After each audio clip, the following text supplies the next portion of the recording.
Hi there, welcome back to the channel. In last week's episode, we failed at tournament poker again. So this week, we travel to Middle America and watch our first WNBA game.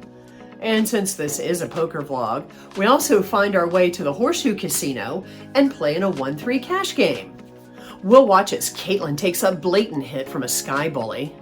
Top pair manages to beat an all-in flop 2 pair, and I go runner straight to double up and earn yet another accolade as our latest River Red inductee. So enough of this chit chat, let's get into the action.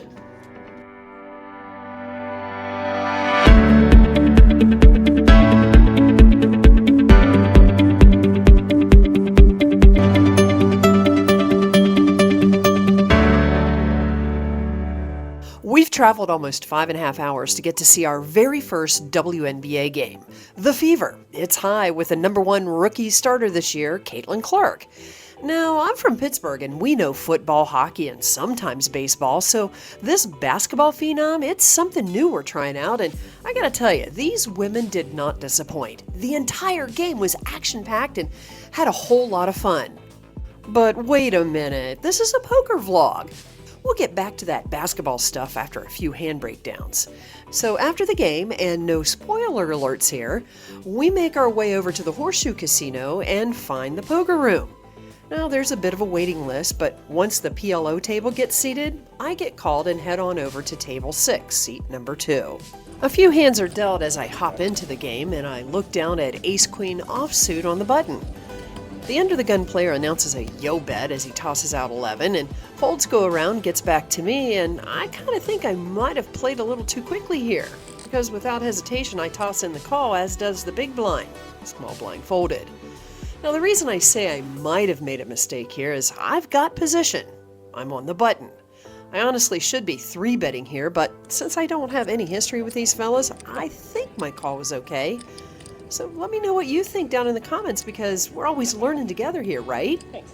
Anywho, we're going 3 ways to the flop of Queen 10-8 Rainbow. Now I've got top and watch as the big blind checks and the original raiser leads out for 12. Now he claims he meant to toss out 22, but since he did not announce the amount, he rather mumbled something no one really heard or understood, so his $12 bet stands. Now, I'm a tad bit suspicious of his table talk here because even though I've seemingly smashed this flop, there's some hands still out there that do have me crushed, like Jack 9, Queen 10, even 9-7 has more outs than my holdings. Still, I can't be worried about those ghosts in the closet, so I toss in the call, as does the big blind, and we head off to the turn. It's pretty darn solid for me. It's the Queen of Hearts. Now this time, both the big blind and flustered betting man check. I lead out for a small bet of 17. They both fold. I scoop in the pot. Easy game. And as I'm scooping in my first pot, I feel my nerves settle a bit because I'm new here. And so I start to reminisce about how I felt earlier in the day as I was making my way to see our first WNBA game. Well, here we are. What do you think, Di? I don't know where we're going. We are here in Indianapolis, getting ready for the big WNBA. Go Caitlin Clark. Like hordes of other folk, we're here because of these two players, and I'm excited to see if the hype is real.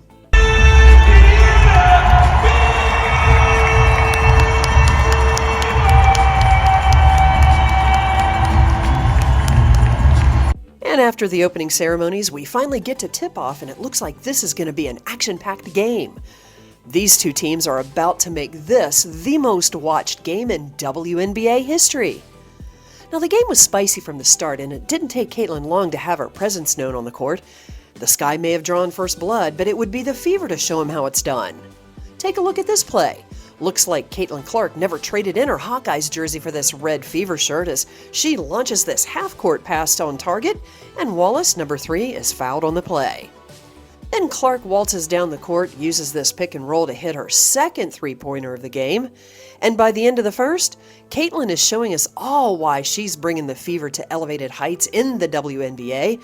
She's racked up 6 points, 3 rebounds, and 2 assists, blazing a path for the Fever to show those naysayers that this 1-8 team has more talent than their win rate shows.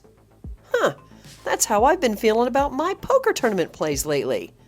And that's why we're playing cash this weekend. Because this is a poker vlog, we're going to return you back to the poker room. Our hand analysis is already in progress. My confidence is getting a little better after that hand, and a few orbits later, we get a straddle on the button, and I look down at Queen 10 offsuit. Now I'm in no man's land, early position spot that is, so I decide to torch a little money here, as playing this hand in this position is typically a losing play. But I can't help myself. I need content more than I need those red chips, right? Just don't tell my financial advisor. And I think there might be other poker vloggers at this table too, because it seems like everyone's willing to light money on fire as we get 4 other players limping in on this straddle as well. Now let's see. The cutoff, the straddler, the big blind, the under the gun all call. Shoot, I even think the butcher, the baker, and the candlestick maker would have joined in. Well, that's right, they aren't at the table, but if they were, I feel pretty sure they would have limped in here as well. Shenanigans! All right then. We're going 5 ways to a flop, holding a couple of offsuit Broadway cards, right out of position. The dealer pulls in the 30 in chips, then slides out this flop of 3 Jack 9 2 diamonds. Both the big blind and under the gun check over to me, and then it occurs to me, this board is actually pretty good for my range. I've got an open-ended straight draw plus backdoor flush possibilities, not to mention that I've folded pretty much all the other hands that I've been dealt up to now, so my table image is pretty good. Okay, so I decided 21st in should do the trick. Both the cutoff and the straddler fold, but not the big blind. Our masked villain can smell this semi-bluff right through his PPE, and he makes the call. The dealer then provides a burn and turn 10 of clubs. Now I've got mid-pair to go along with my other possibilities. Still, I'm praying that our masked villain isn't holding King Queen or Jack 10 or 9 10 or some other card that might hurt me here. That's hard to say. Then it hits me. I bet he's thinking the same ranges in my hand. So he checks. That's why I decided to double barrel here. Knowing that this board is better for me than him, I lead out for 40 bucks and it gets the job done. And as I rake in my chips, my neighbor chides me a bit. Give a little bit of money and she goes nuts over there. So true, sir. So true. We interrupt your regularly scheduled poker vlog to bring you exciting action from the courts of the Indiana Fever. The fans are loud inside the field house as we find the 3-3 Chicago Sky still behind the 1-8 Indiana Fever. We pick up the action in the final seconds of the third. Our underdog only has a couple of baskets for a lead. That's when Kennedy Clark makes what I think is a Bush League move, and the fans seem to agree as we capture the shenanigans on the Jumbotron. Carter makes her shot, and as Clark is about to bring the ball back into play, her back's to Kennedy. Then she sneaks up on Caitlin and blatantly shoves her to the floor. And if that wasn't enough, Chicago's down by 5 with little under 3 minutes to go, which is plenty of time for a staged comeback. Evans fakes the 3, swishes for 2, and there's lots of battling going on underneath the net when Reese decides to give it to Clark for a second time in the game. Honestly, I think this should have been a technical. What do you think? And if that doesn't get your blood to boil, we pick up the action under 30 seconds to go. The Fever is most assuredly to get the W now. Kind of like being heads up at the final table when you make that last stand. Still, a 3-point lead in this game is not going to secure the win just yet. Chicago takes the ball to the hoop. They earn a couple of final minute foul shots from the free throw line from their absolute best free throw maker. Mayberry steps up to the line, shoots her first of 2 freebies, and whiffs.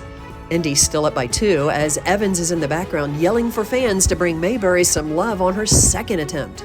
So come on now, catch the fever with me. On the count of 3, hit that like and subscribe button so we can make sure that the poker goddesses, our basketball gurus, make sure that that ball stays out of the net, ensuring that our Indy underdogs grab the win. Ready? 1, 2, 3. Well, I guess you're more of a poker fan than a WNBA fan, and that's okay because we're about to get back to the felt directly after the final buzzer as we see Clark and the Fever go on to grab that W by a single point. Because this is a poker vlog, we're going to return you back to the poker room. Our hand analysis is already in progress. All right. You gotta admit, that was some pretty exciting play there, but this is a poker vlog, so let's get back to the action on the felt. We find the dealer tossing out the cards, and I find similar Broadway holdings as before, just in different apparel. And this time, we're faced with a kind of limping strategy that seems to be pretty much standard here in this $1, $3 poker game. So I join the herd and toss in 3 white chips off my stack. We now have what's known as a family pot. The dealer lays out the flop of Jack Ace 3 Rainbow, and I decide to make a bluff at this pot and lead out for 20 bucks. I hope to take down the pot without any resistance, knowing that I'll most likely get at least 2 callers, as there aren't any clear range advantage players at all at this table. The player in the cutoff calls, and folds go around to our big blind. He calls as well. The turn comes what seems to be a brick, so I decide to continue telling my story that I've got a strong enough hand to lead out again. Only this time I pad the bet a bit to $60 and watch in horror as our cutoff slides a bunch of red chips from his stack and cuts out a call. And you know, I think it takes less time to crack an egg than it did our big blind to push his entire stack of 375 into the middle. Oh boy. Now I know this was probably understood by the entire table, but I had to Hollywood here for a minute because there's now over $600 up for grabs. And I've got less than 200 in mine, so had I had an actual hand that connected with the board, I should be burning some brain cells here. So I look back at my hand knowing full well that I'm not about to donk off my chips, even if it would be fun for our viewers of the vlog. So I toss in my hand and watch the cutoff's reaction. Now the cutoff seems to have a bit of a decision to make as he starts to talk to our big blind, asking whether or not the hands he might have would be something like a set of 3s maybe. And as he continued to talk it through, we watch his spidey senses giving him some sort of nudge as he did manage to make the call, and then he asked if he had made a good decision or not. And as is typical in cash games, no one is ready to table their hand yet, so the dealer puts out the river 5 of hearts. That's when the big blind tells the cutoff he won. He said the river was not a card he wanted to see. He'd flopped 2 pair, the Jack 3 of diamonds was in his hand, and our Hebrew, he tabled Ace of diamonds, 10 of spades for a better 2 pair on the river. Make a good call? Did I make a good call? Oh, that's not good for me.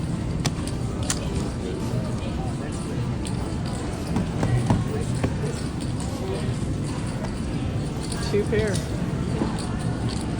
That was lucky. Ladies and gentlemen, we give you our newest River Rat inductee from the Horseshoe Casino Indianapolis. Now you know we've got at least one more hand to share here, and it's going to be a fun one as I get all flustered with the camera because I just found pocket 5s, and I know dinner reservations are in about 10 minutes and I'll need to rack up soon. So I decide to raise to 20 because I'm out of position and I want to end these shenanigans toot sweet. Well, the small blind is having none of this because when it gets back to him, he seems to like what he has under wraps, and he 3-bets to what seems to be just about my stack, which I've managed to dwindle down a bit to a little over 150. And when the option is given back to me, I did exactly as the small blind expected me to. I shoved my small little stack into the middle, and he does that 1-chip flip for a call. I table my 5s, and our villain tosses out his queens. Then we head to this run out.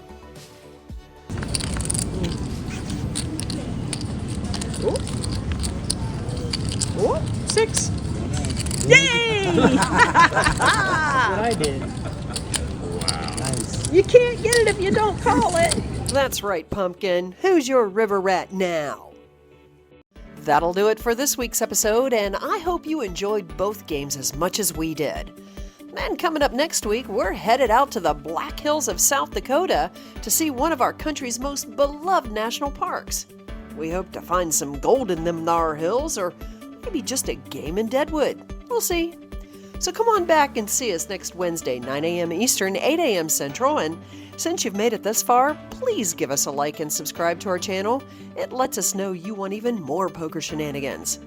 Until next time, play smart, play with heart, and always have fun. This is Marty, and you've been watching Reflections of a River Rat.